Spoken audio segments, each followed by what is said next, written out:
மனிதன் பிறந்து பிறந்து இறக்கிறான் என்பதற்கு ஆதாரம் இருக்கா? ஆக்யுலர் ப்ரூஃப்.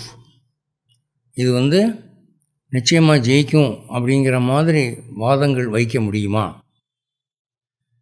இதை ஒரு வழக்கு மன்றத்தில் கொண்டு வந்தால் இன்னென்ன காரணத்தினால இந்த ஜென்மங்கள் இருக்குது அப்படிங்கிறத நம்ம ஒத்துக்கு தான் வேணும் என்கிற மாதிரி ஏதாவது சொல்ல முடியுமா அப்படின்னு கேட்குறாங்க. இது 2வது குற்றச்சாட்டு. இதுக்கு பதில் சொல்லணும்னா,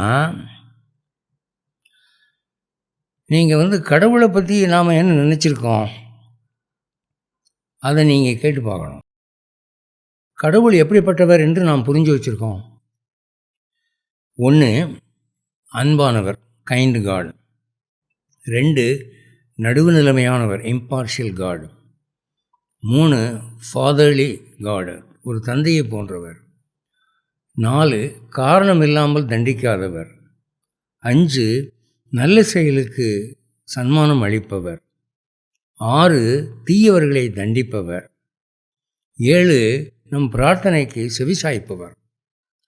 எல்லாரும் இந்த அளவோ மினிமம் புரிஞ்சு வச்சுருப்பாங்க. இதுக்கு மேலே ஆழமான விஷயங்கள் இருக்குது. அது தத்துவ வேதாந்திகள் தான் உபனிஷத்து அடிப்படையில் பேசுவாங்க. அது நமக்கு இப்போ தேவையில்லை.